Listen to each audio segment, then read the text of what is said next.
and welcome to the official launch event of VISUS India. It's so heartwarming and great to see so many of you here who have decided to spend your Thursday evening with us. My hearty welcome to all the attendees who are already here on time, and to our renowned speakers who have presided over this event. I'm Madhu VP, currently serving as the events chair of VISUS India, and I'm honored to be introducing VISUS to you. So, as you know, this is the launch or the maiden event of VISUS India, but this is just one of the many events that VISUS conducts as a whole. VISUS conducts so many conferences, scholarship programs, and job fairs throughout the year across many countries. So the question here is, what is VISUS, right? So VISUS stands for Women in Cybersecurity, as the title suggests, and it's a non-profit organization that works tirelessly in promoting a healthy and professional environment for women and generally all people, especially women, in cybersecurity. So VISUS has been, is, and will be committed to bringing more and more women and retaining more and more women in cybersecurity. So VISUS has so many strategic partners, student chapters, and thousands of members across the globe. And with the help of these strategic partners like Google, AWS, and Cisco, VISUS has touched the lives of so many women across the globe. So we from the VISUS India family, we're excited to bring this wholesome community to India, to you. I hope you're excited as much as we are, honestly. So right now, I would like to introduce VISUS India's president, Sabna Sainuddin, who has worked so much to make this event a success and who has spent sleepless nights in making this dream into a reality. Sabna, I now request you to share a few words, introduce the speakers, and to discuss the agenda. Over to you, Sabna. Thank you so much, Madhu. Thanks for your kind words. Yeah, welcome everyone, and I'm so much excited and happy today to see every one of you. I can see a lot of participation from members and non-members. Thank you so much for joining. I would like to take this moment to welcome our distinguished guest who has taken time from their busy schedule in order to attend this meeting and address our event. Thank you so much.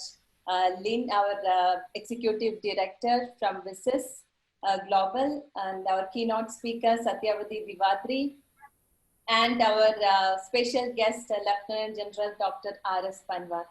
Thank you so much. We know that you all are eager to understand what this community is all about. And definitely we will try to answer most of your questions. VISUS, which stands for Women in Cybersecurity, is not a community. It was established back in 2012 by Dr. Ampreen Siraj through a National Science Foundation grant. And since then, VISUS is doing exceptionally great community work, bringing together women from academia, research, and industry, and help them providing a platform in order to network, support, and empower each other. With this, anyway, Lynn will be talking more about VISUS Global.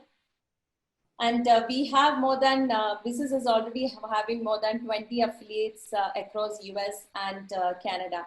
And recently, VISUS started growing internationally, and VISUS India is so proud to announce that we are one among the first international affiliate of VISUS.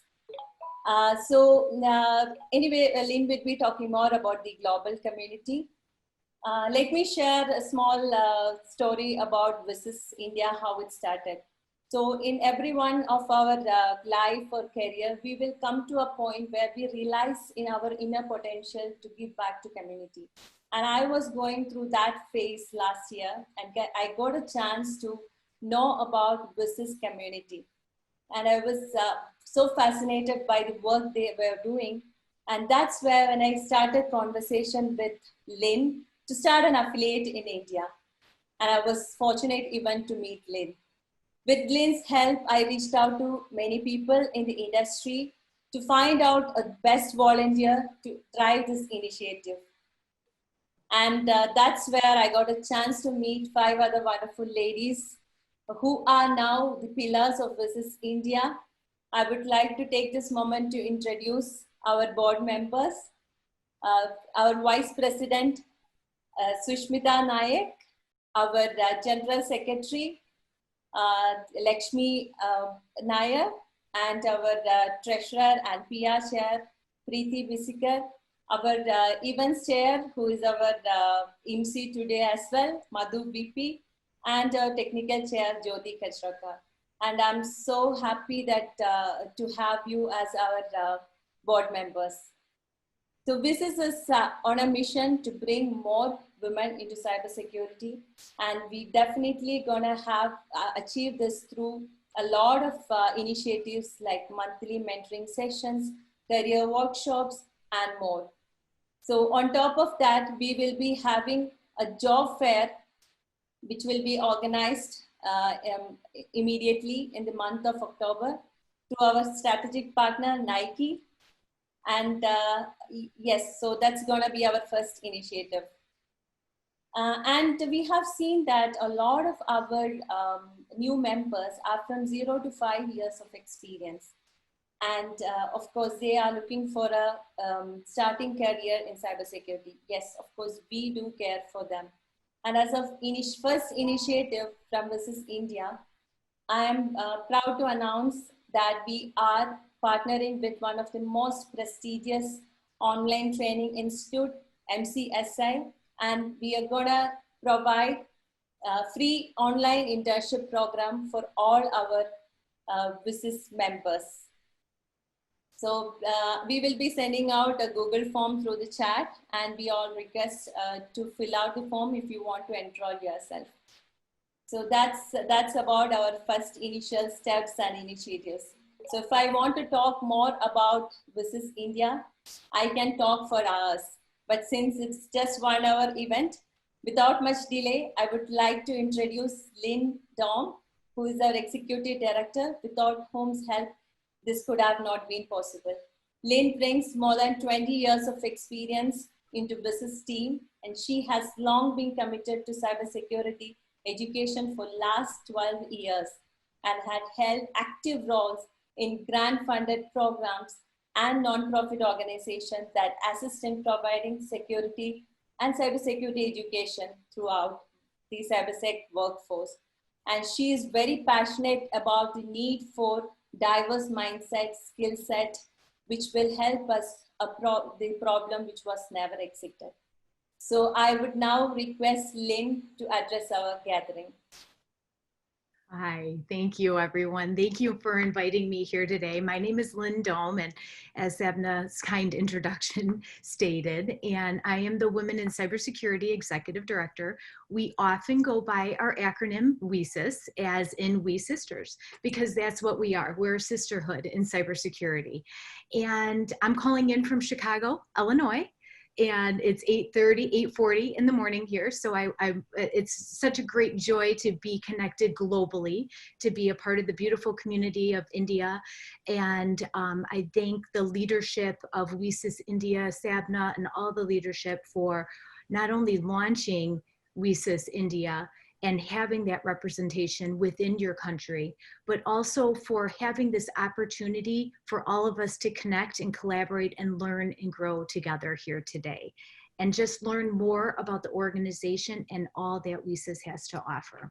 So thank you for inviting me, and I'm gonna share my screen and share a little bit more about the history of the WeSIS organization.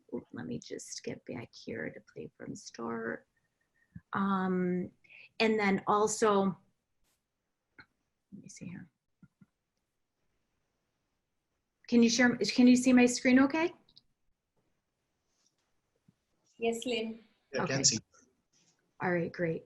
So I'm going to share a little bit about the WeSIS organization, but also about the benefits of the national organization.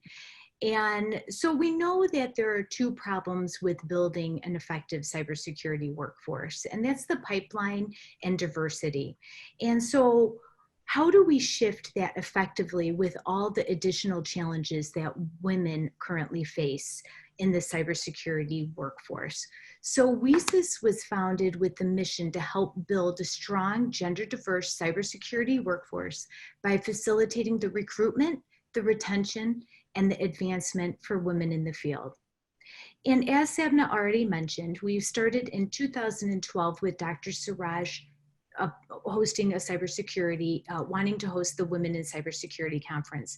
In 2014, she got funded by the National Science Foundation, and the community just grew organically from that point moving forward and beyond. So in 2018, we decided to become a 501c3 nonprofit in order for us to bring the initiatives of the WESIS organization with year-round benefits to the community. So since we started as a WESIS conference, I thought I would just bring you a little bit information about that. In 2014, Dr. Siraj was awarded some seed funding to start the first ever Women in Cybersecurity Conference. What they anticipated on her engaging 100 women the first year and 100 women the second year was actually 350 women in 2014, 550 women in 2015, and then the community grew organically from that point moving forward to 800, 900 women, 1,100, and then 1,300 women in 2019. So bringing us to the 2020 conference, the conference that unfortunately we did have to cancel due to COVID-19. It was expected to be March 12th through the 14th of 2020. We were at maximum capacity at 1,650 attendees. We sold out our registration in less than 1 day. We opened up January 20th at 10 a.m. Central Time, and we closed at 5 p.m. Central Time at full capacity.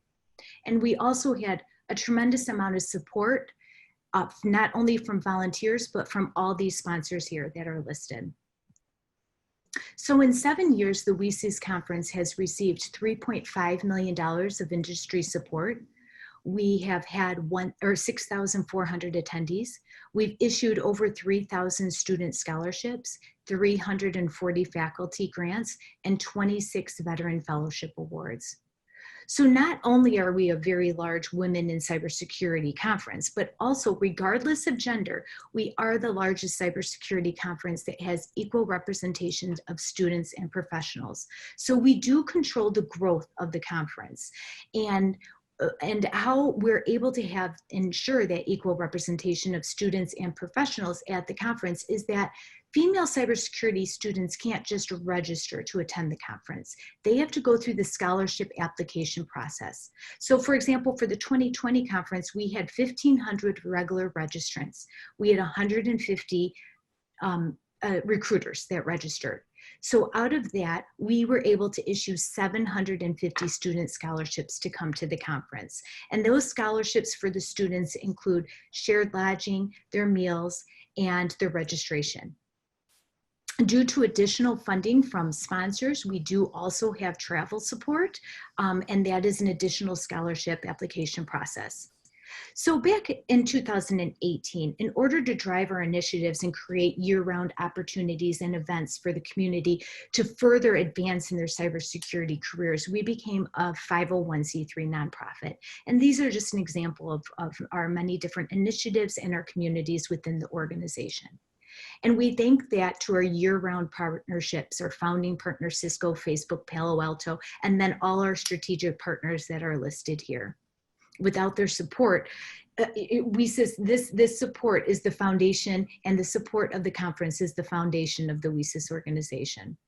So now we're a member-based organization. We launched in August of 2018. We have over 5,300 members, and our representation amongst the organization is, interestingly enough, comparable to the representation within our conference. We have roughly 48% students, 52% professionals.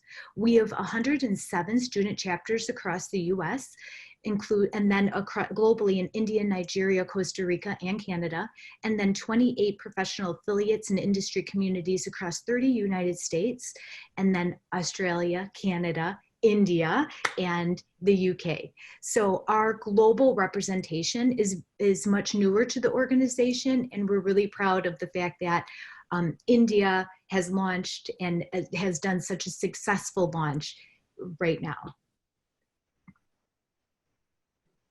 So we're all aware that in 2019, ISC Squared and Cybersecurity Ventures has shared the reports that women make up 20% of the cybersecurity workforce. At WSIS, within the WSIS organization, we make up 90% of our community. But the cybersecurity workforce goal still remains that 50-50% representation. So although we've made great strides from that 11% to the 20%, you can see right here that we still have lots more work to do, because this lack of diversity is not only is a threat to inclusion and diversity efforts, but also to the cybersecurity workforce in general. And so that brings us to all the different member benefits that WSIS has to offer. And together we thrive. And that's the glory of the WSIS community, is that we are rising up and we are growing and expanding in our careers together. So no matter where you're at, whether you're a senior in high school or whether you're a professional or in middle management, you have a place within the WSIS organization. And I'm going to share this information further on in the PowerPoint about where everyone belongs within the community. So a first fantastic member benefit of WSIS Global is our online member portal. This is a unique opportunity for 5,300 women, men, allies, and advocates, all that support the recruitment, the retention, and the advancement of women in cybersecurity, network, grow, collaborate, connect together. In addition to that, it has all things that you need within WSIS. You could locate that within your member portal.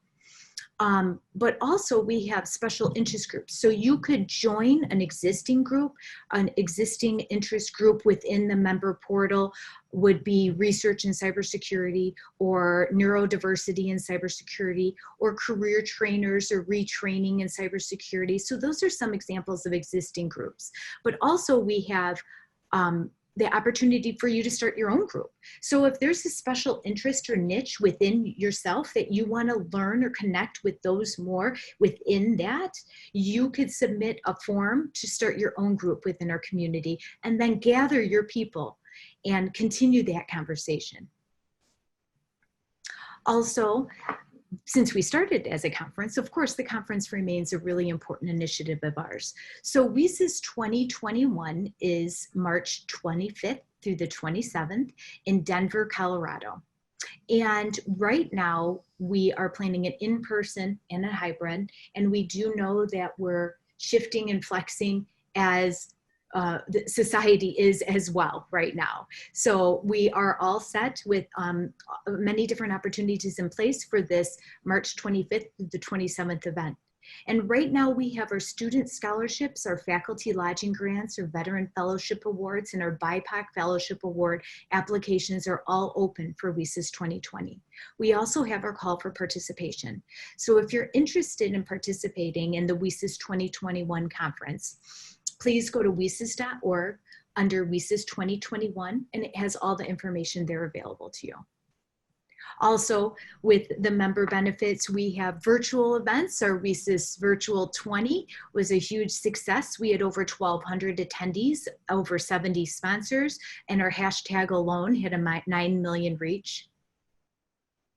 And we had our fall virtual career fair just recently, which was last week from September 9th, noon to 4 p.m. Central Time. And we had over 70 exhibitors, and that was made available free to all WSIS members. Being a part of the WSIS community, you also will be receiving newsletters. So we have over 13,000 subscribers to our newsletter, and This brings you all things WSIS, what we're involved with, the awards we've received, the awards our community has received, different events that our community has taken place on. It also has research papers that our community has contributed to. So if you want to look at our past newsletters, feel free to go to WSIS.org under news, and all things WSIS will be there. We have a webinar series where we have over 6,400 subscribers, and our strategic partners put together fabulous webinars on technical workshops. They also bring in their female cybersecurity specialists to showcase their knowledge and their research and their skills. News Bites is a way for us to quickly get information out to our WSIS community. So we often say, be the voice of women in cybersecurity, showcase your talent and skills. And so for that, we not only have a speakers bureau within the organization, but also we have various speaking and media opportunities. And those opportunities come our way very, very quickly. We have lots of media partners where they reach out to us saying that they need a cybersecurity expert to speak on XYZ. And so for us to get that information out to our community as quickly as possible, we send it out to our members through the weekly members news bites. You'll be receiving one today if you're a national member or a global member. Actually, on the RSA, call for presentations is open. So we're going to be sending that out today. So it's all different ways for you to get further involved within the community. So that's a little bit about the speaking and media opportunities, because we want every one of our WSIS members to showcase their talent, to build their resumes, to build up the portfolios, and to be the voice of women in cybersecurity. We want to make sure that when opportunities arise, that we could send you this information to jump on it as quickly as possible. We also have a variety of training programs that included the recent ones, which is the SANS Security Training Scholarship. This was made possible by our strategic partner, Google. We had 938 applicants and 112 recipients have received that, in which 30 of them are going to go on to further assessment, and then 12 of them will receive certifications. These training opportunities were brought about through strategic partners of ours, such as Google, AWS, Target, and many others. They have reached out saying, what other ways can we build up the resumes and portfolios and LinkedIn profiles and create opportunities for the WSIS members?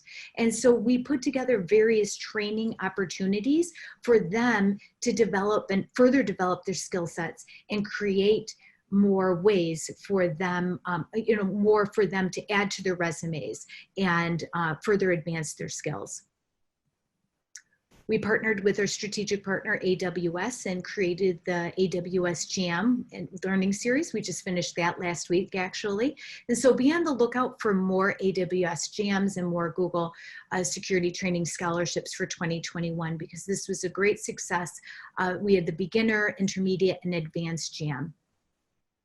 Right now, we just launched, the WSIS is partnering with the International Consortium of Minority Cybersecurity Professionals, ICMCP. This is made possible by Target, and we put together the National Cyber League. We partnered with the National Cyber League for their cybersecurity competition and games training program. So 500 WSIS members will be awarded their fall season ticket to that competition. In October, we're going to be launching our mentor and mentee community. So this is something really unique to WSIS. Previously, we had a mentor and mentee match program where the mentors matched with their mentees on their own, and there was no framework, and there was no way for us to really gauge who is matched up with what mentor and how successfully their mentoring relationship is progressing.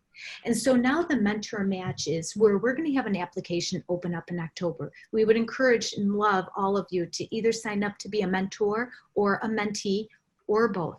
Because through the matching program, wherever you are, you want to achieve, you want to identify where you want to be, and we're going to be going through that matching process so that you're leveled up and to be able to go through this 12-month curriculum and this structured framework where each and every month you'll be meeting with your mentee cohort and you'll be learning and advancing and growing together as women professionals. So not only is this a great opportunity for you to network with your mentor, but also within your mentee cohort as well.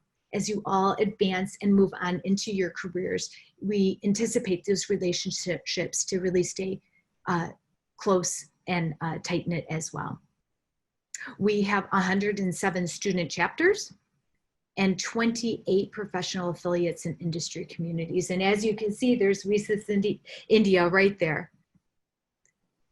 So we would encourage you to join the community because together we grow.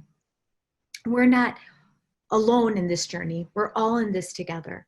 And through the different ways of subscribing to our newsletter, joining WSIS Global, being a participant and an active member of WSIS India, and continue to share the mission of recruiting, retaining, and advancing women in cybersecurity through our community and all joining forces together, we will continue to advance and pave the pathway, not only for ourselves, but for future generations.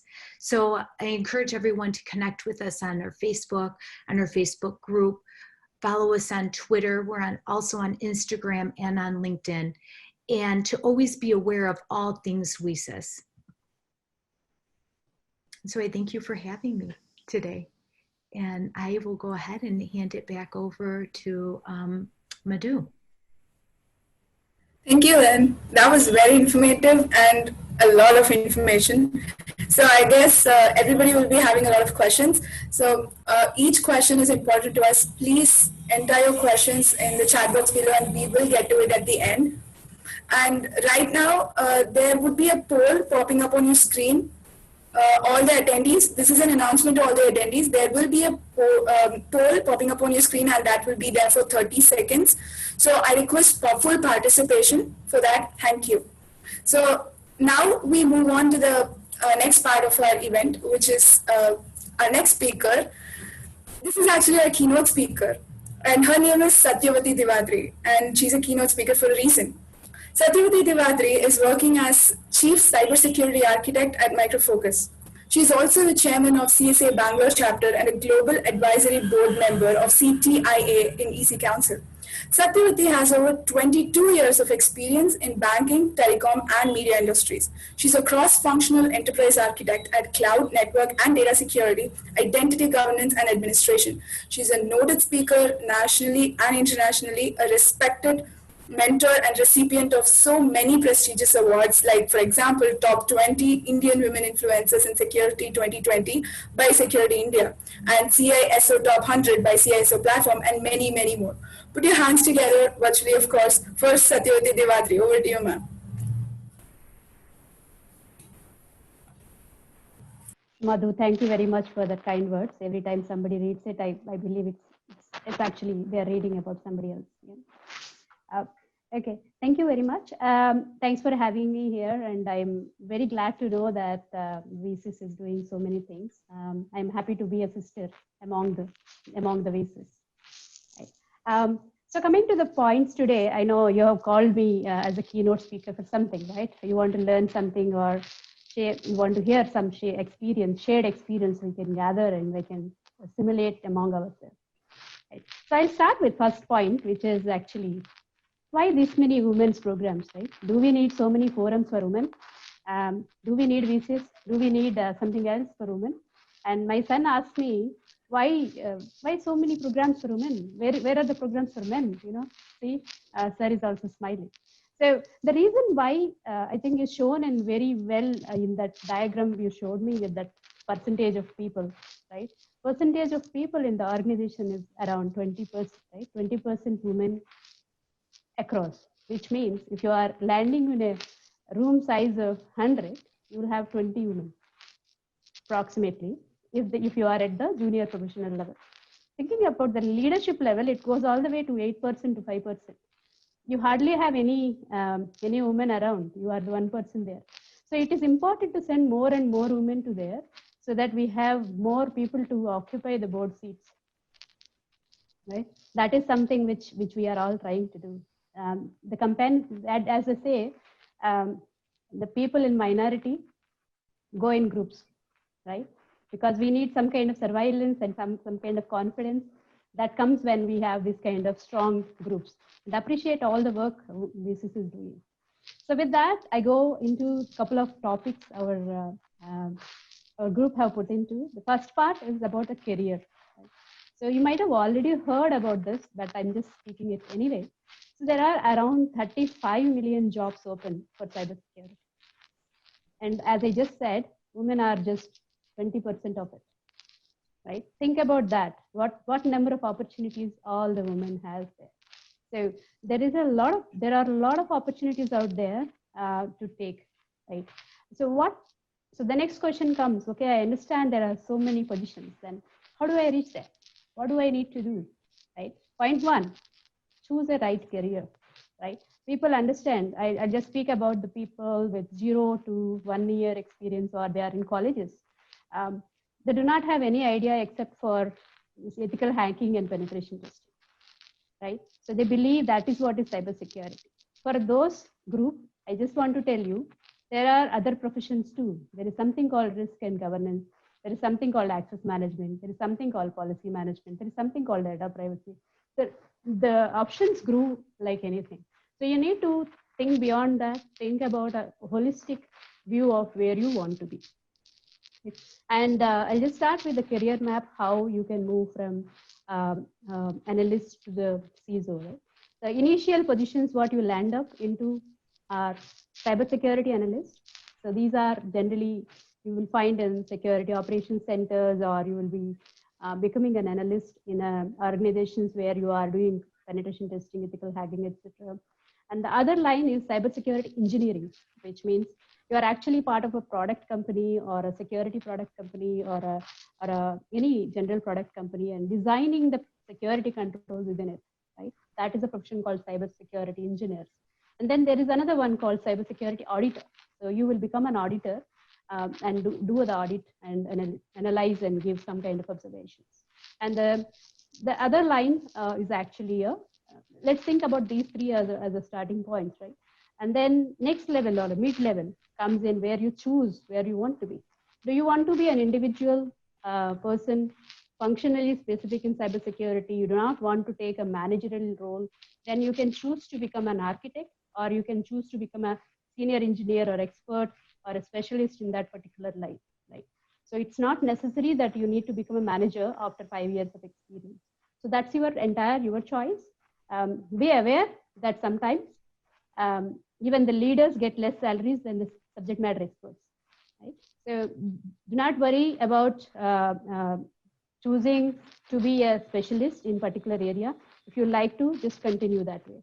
And then once you pass that level, then you move into a levels like cybersecurity, senior managers or leaders or consultants, etc. Right? So that is the path in a, what you can say, in a brief way to explain, right? So now you might know all this, but just giving you a thought process. So we all know that there are paths exist. We do know there are positions exist. So what is lacking? So what is that actually hindering us to take that path? Right? So there is a survey. It's not something I am quoting it today. There was a survey done on how women react to a questionnaire on an interview. Right? So if let's take, there are 10 skills for which you have to validate yourself before you apply for a job, right? So how women react and how men react. So sorry sir, this is not to reduce anything, but this is a general information I am sharing. So out of the 10, when male person is actually filling up, he see 1, 2, 3, he starts applying. Very confident, he can beat it. And obviously he might get it also. But same applies to a woman when she goes through the list and see, okay, 1, 2, 3, 4, 5, 6, 7, 8. After 8, she stops. Oh no, I don't have the skills on the 9 and 10. And then she never applies. And she never applies. I am telling you the practicality. The confidence level of women versus men comes there. The strength comes about actually the self-doubt. I think somebody earlier spoke before the topic started, right? We always self-doubt ourselves on our own skills and our own abilities, right? That is something inherent within ourselves, as I think, just to quote, right? If somebody has to get ready a party, I think I'm just giving a really a blunt example, just don't take me wrong. If somebody has to get ready to a party, men just go there and comb your hair and ready, right? What about men, women? How much time we take? And after that also we are not confident. 10 people have to tell us that you are looking okay and you are looking good. Then only you get that confidence level. So what I'm trying to tell you is not to make out any bad statement. This is what is inherent with us. Just understand whenever you are seeing such a questionnaire and you saw, no, I don't want to apply. Just remember this example. You are afraid because of your inherent qualities. Just come out of that thought process. You do have that 8 or 7 skills already. You can go there and you can apply. So one more thing I want to explain is about our own prejudice against the role, right?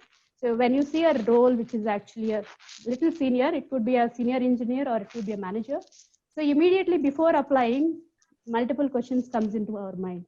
Oh, this might take additional 2 hours of my time. Maybe it will take, I will have to take more responsibilities I go there. Will I be able to do it? Again, I'm coming to the point of self-doubt, right? So these are the questions you get it again, right? It's not that men don't get it, or they also get it, but they deal it differently. So how do we deal it is we postpone, or we don't even see it, or we don't even discuss it, thinking that we are not there yet. So understand one thing, whether you are a manager, whether you are a leader, whether you are an analyst, you are going to work in the similar number of hours, and similar level of work pressure would be there no matter whatever the level you are. Okay, only thing is the responsibility shift. That's it, right? Just think that way, then you will be able to apply next time when you get to that kind of position.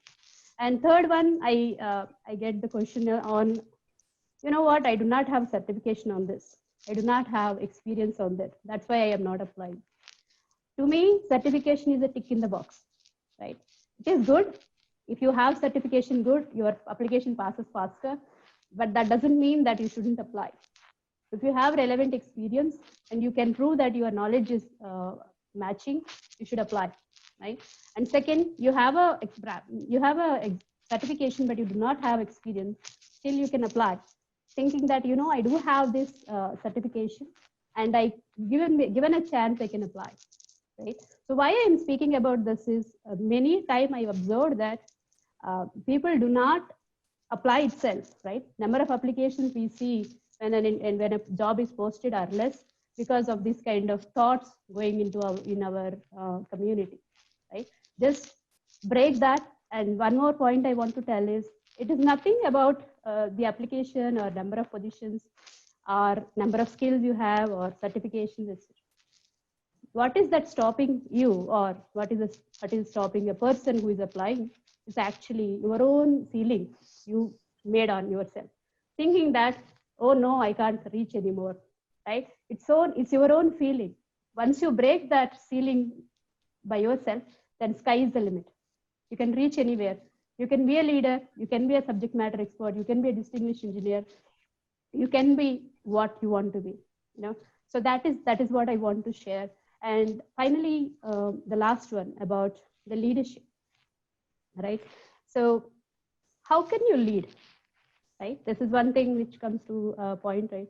I'm still taking directions from some or the other person. I don't think I'm ready to lead, right? If that is the case, a lot of people will not be leaders today. So what you need to think about is, if you are at what particular place, you are just an engineer right now, you reach there, right? What about the student? They are still on the path. Can you help them? Yes, you can. When you are in the middle path, you can take guidance from the seniors. At the same time, you can give guidance for the juniors, right? So the leadership comes from within you, right?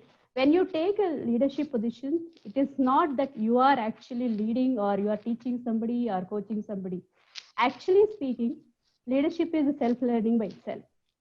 Every day, when you want to stand in a leader, I think as somebody said, in case it's a 15 minutes session, I think you need to prepare for 3 hours, right? So a leader has to prepare multiple times ahead because you want to be an example, you want to be an inspiration. To be there, to do that, you actually tend to upbeat yourself. Your progress and your performance improves from where you started. So start thinking about yourself as you are the leader in whatever you are doing. Right? And one more thing I want to tell about is there is an apprehension there when you are calling yourself as a leader. Just be humble about what you are. Doesn't mean that you are the best among it. But the point what I'm trying to tell here is you can outperform yourself. You cannot outperform anybody else. You cannot compare an apple with orange. Everybody's experience is different. Everybody's pain is different. Everybody's knowledge is different. Do not compare with your peer, with your colleague, with yourself. Your family, your experience, and your own career is completely different. So how you need to measure your performance level is based on your own career, where you started, where did you start, and where did you came. So that is your mile gauge, or that is how you need to measure your performance. That is when actually you truly feel you are the leader. Okay, that's how you can do it. And then finally, the message of, I think I'll just strongly come back to the point of Lynn, right? So we are all sisters, right? We need to share among us, and we have to do something, which is 3 things here. One is learn, which is we learn from each other. And second is share. Share not just knowledge, share pain.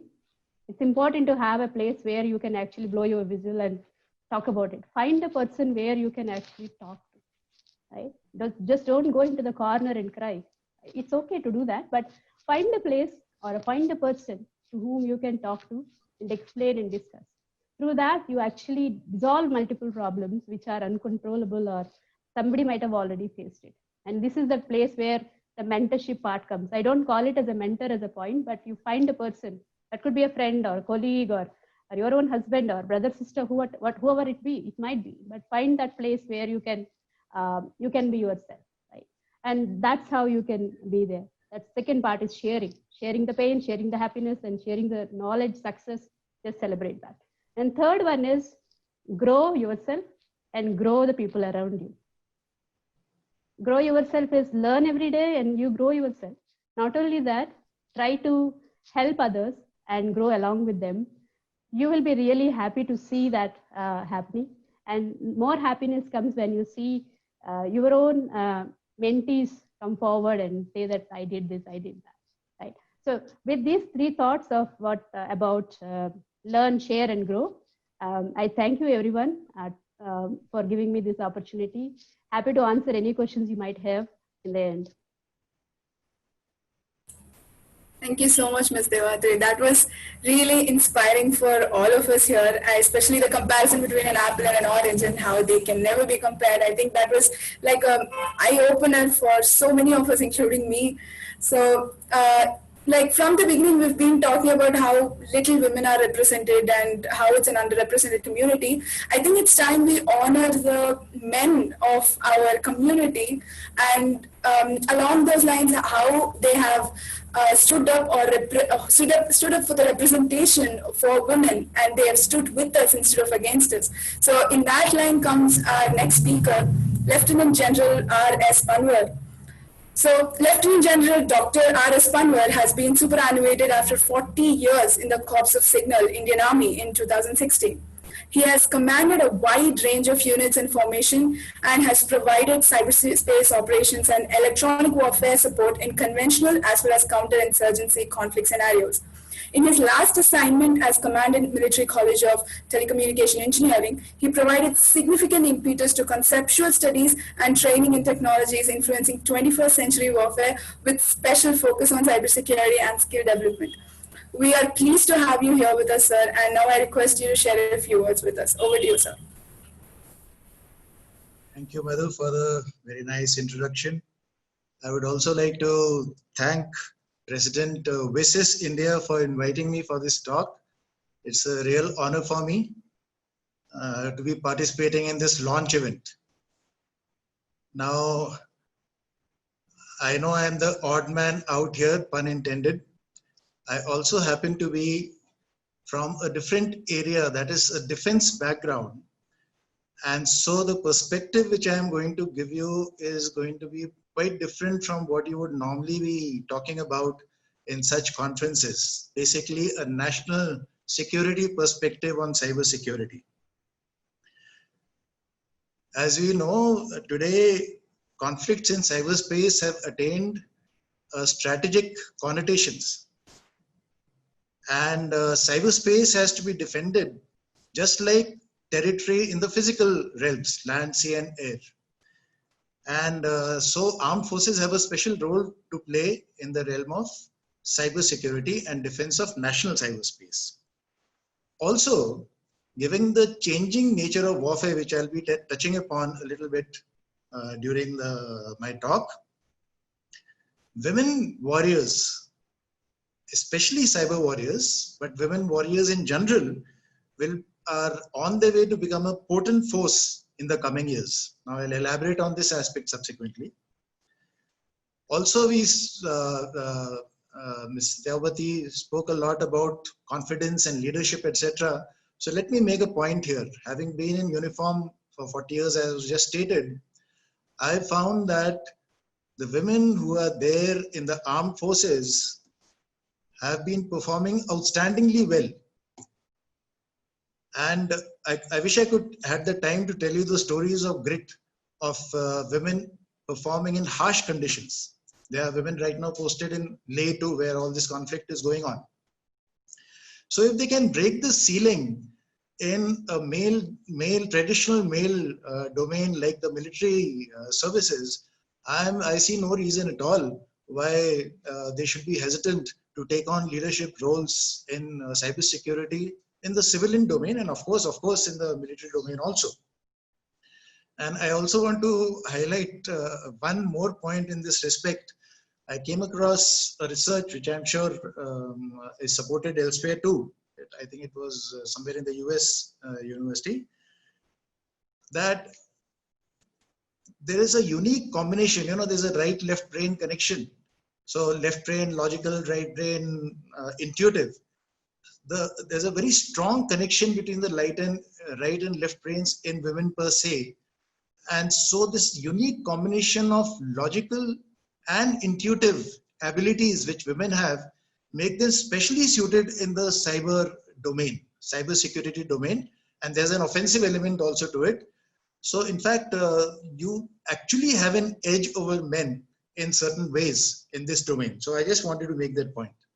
Now, having said that as introductory remarks, let me just go over firstly on traditional ground as to how cybersecurity has evolved in the civilian domain first, and then I'll relate it to the strategic aspects of cyber operations, as I like to call it. So actually, let's look at cyber attacks as they've been occurring. A very brief look. It all started sometime in the 70s. And the first worms, the Creeper and the Reaper, were invented by two colleagues. In the 80s, you had the Morris worm, which actually crashed the internet. Robert Morris, who was from Cornell, he was the first one to be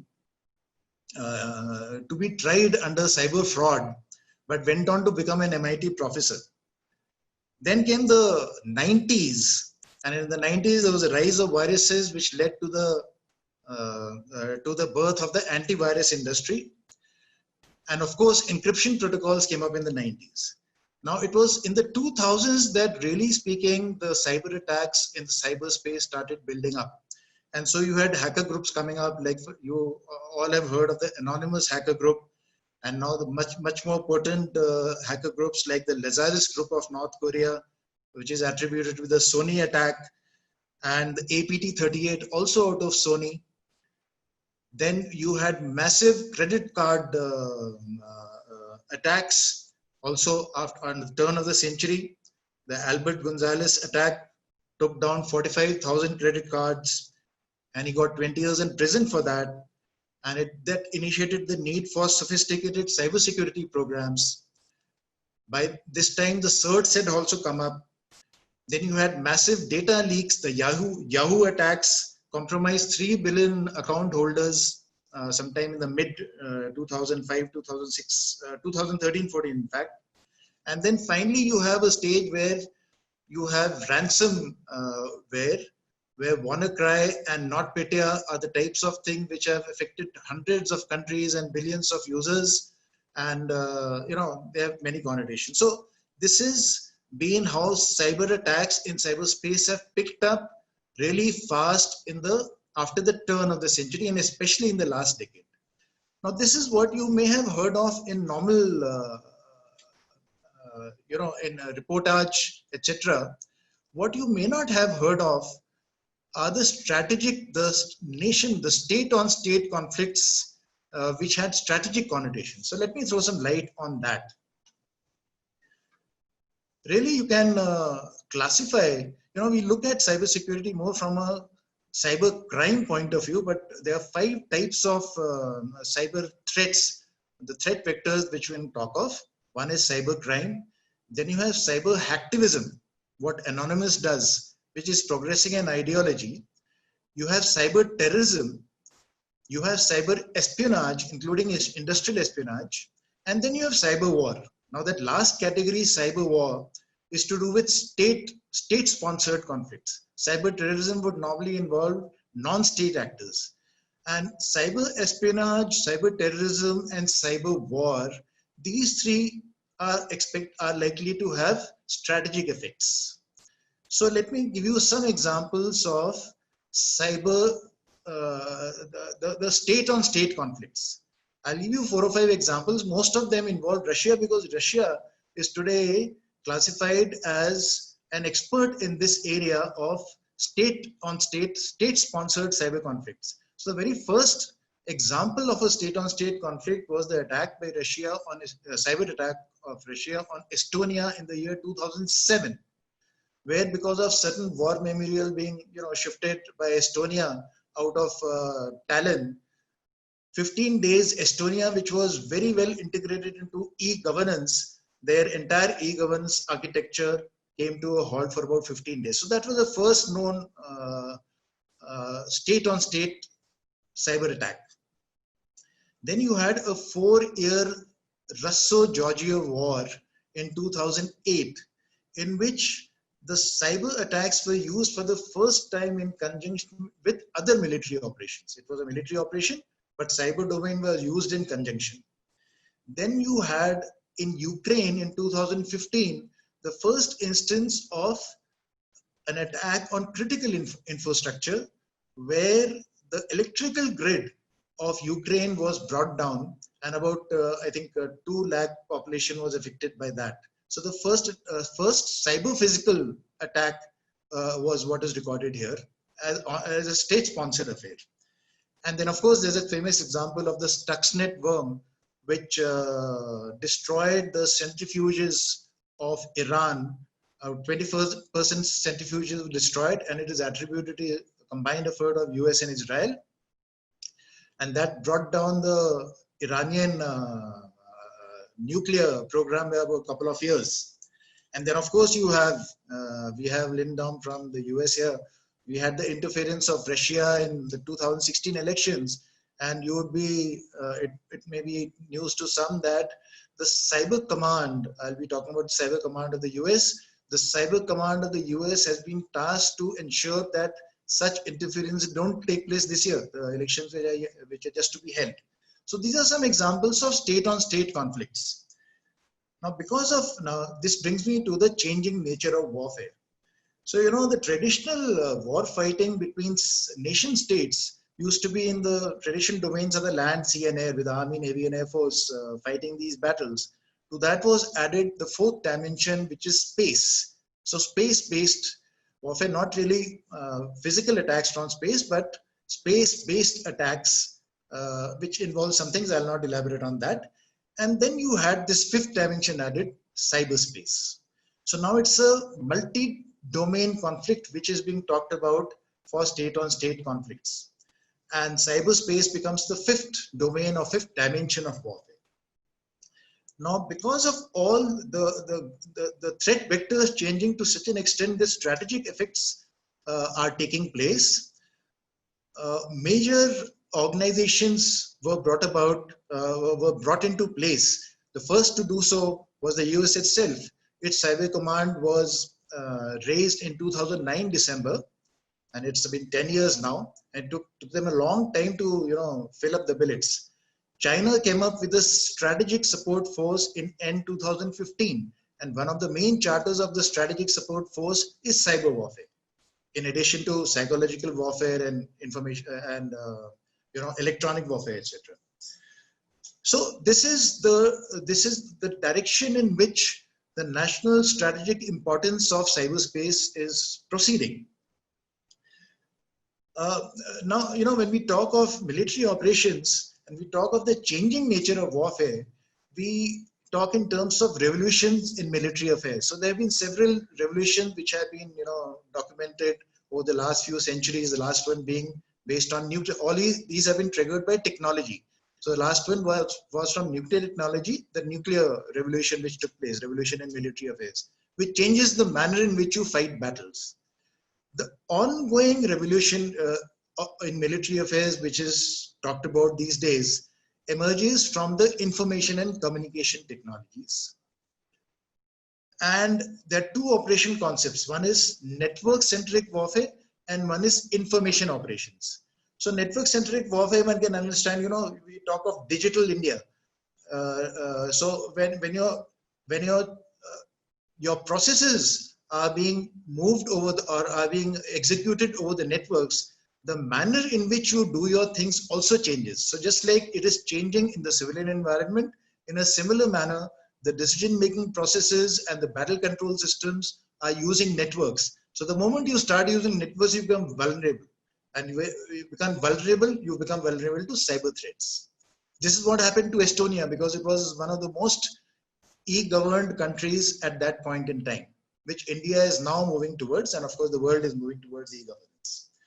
So information operations was the second concept, and that involves three primary subcomponents. One is electronic warfare, one is cyber warfare, and one is psychological warfare. Now the psychological operations has also got a very close and symbiotic relationship with cyber warfare. Why I'm speaking about all this is that this is the realm in which things are working, and even in the civilian environment. So I'll be talking about how when we talk of a carrier in cybersecurity, I would rather call it cyber operations. I'll just get to that. So psychological operations, now we see all this, the messaging over social media, which is there, is all part of psychological operation. We heard just very recently in the news, we heard about, of course, Cyber Analytica, and the interference in US elections is also based on social media based attacks, so to say, psychographic profiling of the population, etc. So this is one area in which it is moving. The other direction in which the warfare is changing is the next revolution in military affairs, which would be triggered by the AI and robotics technologies. So this will lead to two types of changes. One is in the involvement of lethal autonomous weapon systems. Autonomous weapon systems. You must have heard of autonomous drones in the air, on the surface of the sea, under the surface of the sea, and in a future time frame, maybe robotic soldiers. Now, why cybersecurity becomes important here is that for intra-communication of those drones and for communicating to those drones, they're all based on electronic links. And so protecting those links becomes very important. So that's one reason why cybersecurity comes into play there. And the other reason how it comes into play is because of AI in cyber offense as well as defense. So in these two ways, the AI part of it is making warfare as a non-contact affair, so that the soldier is getting away from the battlefield. Now, how does it affect women in cybersecurity? One is the cyber domain that is moving into the cyber domain or information domain warfare, that is, and one is it is becoming non-contacted nature. So the traditional, let us say, handicap which women had in terms of physical capabilities. That in any case, that's a thing which is difficult to overcome, especially where very harsh conditions are involved.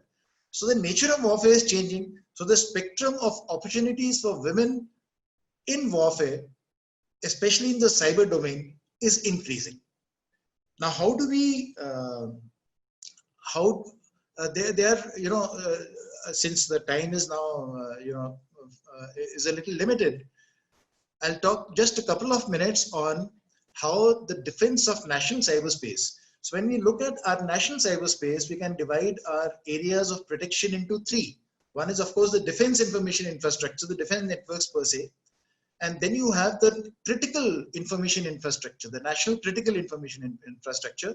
And then you have the rest of the cyberspaces of industries. So which are the critical ones? What are classified as critical ones which will have strategic ramifications? So for example, transportation, telecom, power, energy, etc. These are all critical infrastructures. So once we talk about involvement as opportunities for women, what I want to point out is that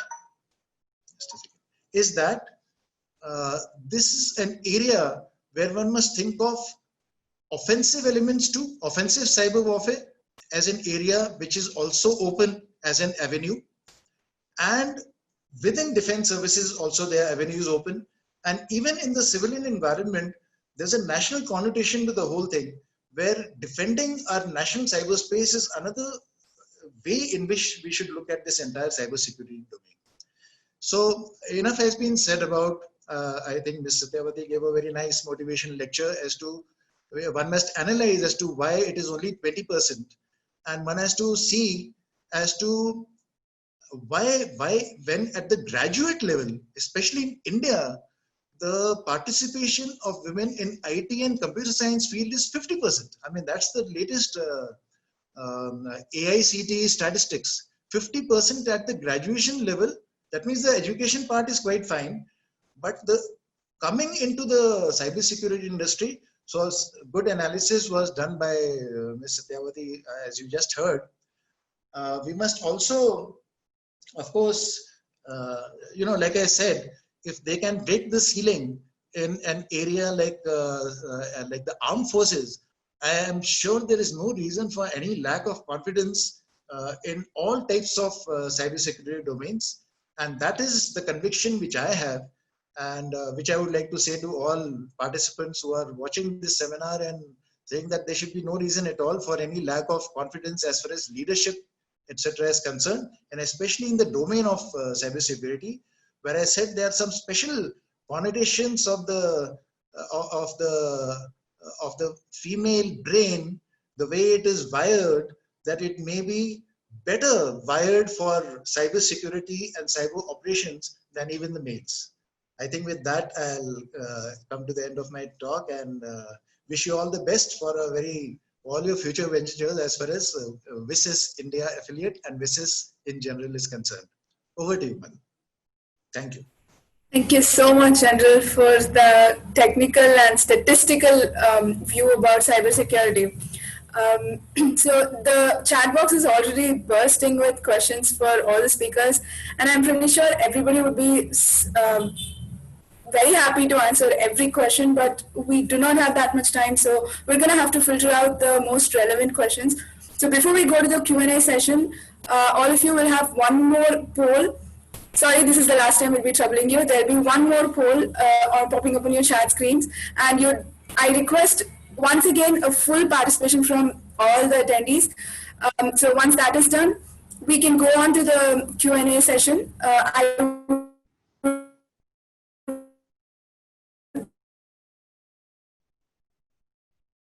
request our General Secretary,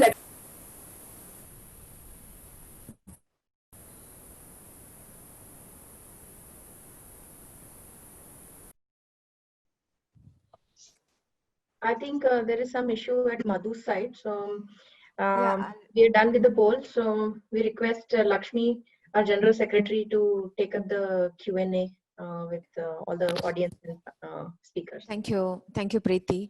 So I think there are a lot of questions, and all of them were very relevant. So my first question, I think, instead of ladies first, I want to go with the man in the group first, sir. Very insightful session, right? So one thing, when you said that there are people who would like to, there are options where women can get into the cybersecurity space and in the war front, as well as the AI space. So what are some of the roles that you've seen women are taking up in those front, especially in the defense area, and how one can get into that space? Yeah, okay. I'll speak from the point of view of the Indian Army, since I am from the Army. So, like I said, like the US came up with the Cyber Command in 2009 and China in 2015-16. We now have a defense cyber agency which has been instituted just a couple of years back. And I'm pretty sure in the next few years, we will also be graduating to a full-fledged cyber command. But at the moment, and for the last so many decades, the core which is looking after cybersecurity aspects is the core of signals. Now, core of signals was originally meant for providing communications, but when communications digressed into, so now everything is on cyber. It's all related to, even voice communications are based on cyber. So the entire realm of cybersecurity is with the core of signals to look after all cyber aspects of the Indian Army. There are certain organizations, mostly manned by the core of signals, which are also looking at offensive cyber aspects. And it's a growing field. So if somebody wants to come into the cybersecurity domain, they need to join the core of signals. And as time goes along, there are good chances that a separate cyber cadre might come into play. Either the core would expand or there would be a separate cyber cadre, but that is a little bit in the future, a few years from now. As of now, as on today, it is the core of signals which provides all the opportunities. And everywhere, I mean, in every posting, there's a cyber billets which are involved. Thank you, sir. Thank you for that. I think that would be a good piece of information for people who are looking at an option and serving the nation on the security front. So Lynn, the next question is for you. You mentioned about a lot of initiatives that WSIS is offering worldwide, right? So how could you talk a bit more about how India affiliate can leverage the programs offered by WSIS level? Are there any specific fees or criteria for any of these programs at WSIS level that India affiliates can leverage? Sure. So WSIS India, if you reach out, if you choose to become part of the global organization, WSIS Global, please reach out to the WSIS India leadership, and they have a code for your membership. So that will help you join our community on a global perspective. And with that, you can participate in all our speaking, our media opportunities, especially now since everything is virtual. There's such a plethora of opportunities just awaiting us and available. So it's a great way for everyone to build up their skill sets and their portfolios, their LinkedIn profiles, their resumes, and gain more knowledge and skills.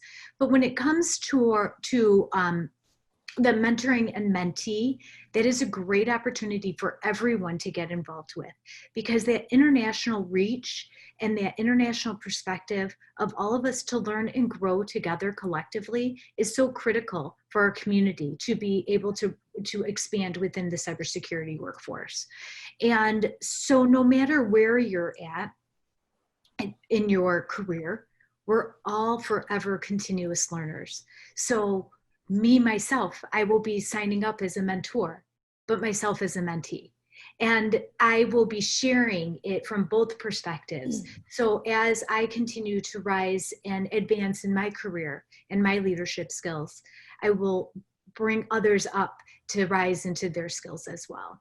And so that's the opportunities of the WSIS community, of the WSIS global organization, and that WSIS India brings to you. But for everyone to get involved in all things, those training programs, the upcoming National Cyber League event that's coming up, that is just for students only, but for you as professional women to share with those that you're mentoring that are going through their academic journey, for you to share this and for you to showcase, you cannot be what you cannot see.